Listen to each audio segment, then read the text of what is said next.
Le Seigneur soit avec vous. Évangile de Jésus-Christ selon saint Matthieu.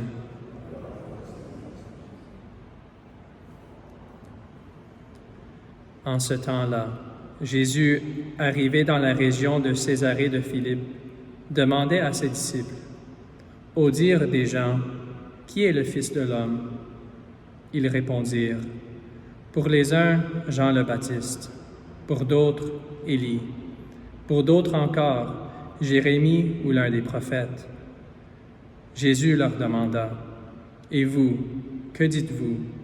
Pour vous, qui suis-je? » Alors Simon-Pierre prit la parole et dit, « Tu es le Christ, le Fils du Dieu vivant. » Prenant la parole à son tour, Jésus lui dit, « Heureux es-tu, Simon, fils de Jonas.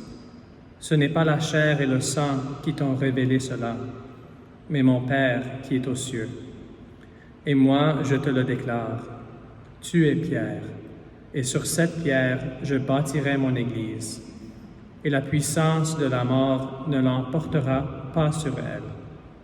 Je te donnerai les clés du royaume des cieux.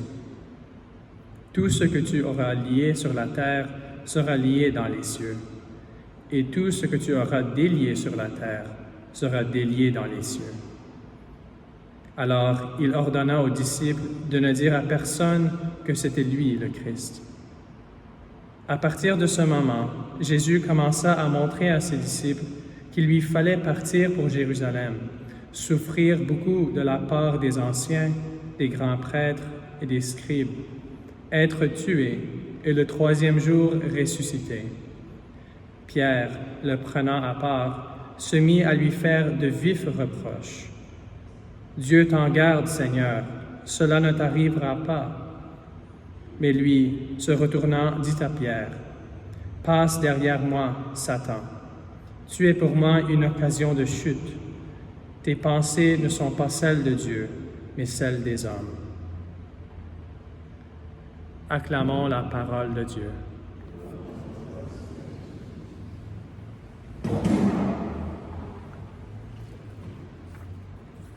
Et frères et sœurs, il y a beaucoup de parallèles entre la première lecture et l'évangile qu'on vient juste d'entendre. D'abord, il y a la majorité du peuple qui ne croit pas en Dieu. Dans la première lecture, il y avait le peuple d'Israël qui voulait retourner en Égypte. « Pourquoi est-ce que tu nous as apportés ici pour mourir de soif et de faim? » Il manque de confiance et de foi en Dieu. Dans l'Évangile, le peuple, la majorité, ne savent pas que le Seigneur Jésus est le Christ. Ils pensent que c'est Élie, ou Jérémie, Jean le Baptiste. Il y a aussi dans les deux lectures un rocher, qui est le salut du peuple. Dans la première lecture, le rocher, évidemment, c'est de là qu'on reçoit, le peuple d'Israël reçoit l'eau, et qui est leur salut dans le désert.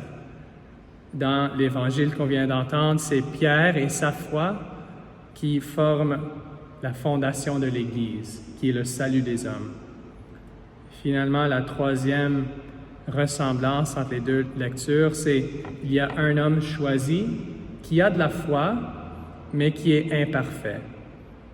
Alors, Moïse, quand il a été demandé de parler à la roche, l'a frappé 2 fois. Au lieu d'écouter la parole du Seigneur, il a pensé peut-être, peut-être si je parle, rien ne va arriver, je vais la frapper. Et Pierre aussi, qui a la foi, il dit que tu es le Christ, mais à la fin, il dit au Seigneur, ça n'arrivera pas à toi. Alors, ces 3 choses, on peut les voir dans notre vie aussi.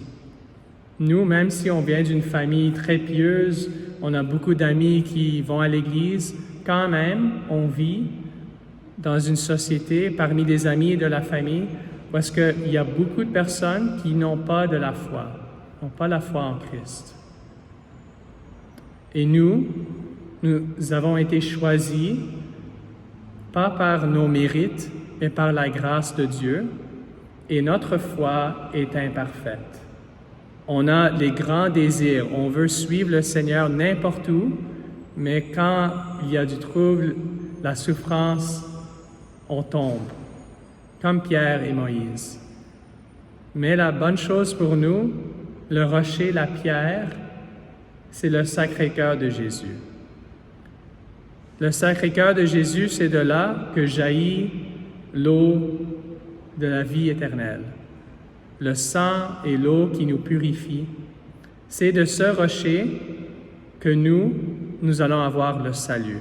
Alors nous avons cette foi faible, imparfaite, mais on ne doit pas avoir confiance en nous-mêmes, mais dans le Sacré-Cœur de Jésus. Bientôt, nous allons recevoir ce Sacré-Cœur dans la communion. Alors, est-ce qu'on va être comme Moïse? Est-ce qu'on va douter de sa bonté et de son amour pour nous? Est-ce qu'on va le frapper par nos doutes? Ou est-ce qu'on va faire confiance en lui? Alors, c'est une invitation. Nous allons le recevoir, mais par nos doutes, le Seigneur a dit à Sainte Marguerite Marie, quand il a révélé son Sacré-Cœur, c'est ça qui lui cause le plus de peine. Ce n'est pas vraiment les péchés des hommes, mais c'est la froideur, la doute des chrétiens. Ceux que le Seigneur a appelés très près de lui pensent que lui, il est méchant, qu'on doit avoir peur de lui. Alors, maintenant, peut-être on peut dire des mots d'amour quand on recevra le Seigneur dans notre cœur. On peut demander pardon pour nos doutes, pardon pour les fois qu'on a blessé son cœur. On peut faire un acte de confiance en son amour envers nous.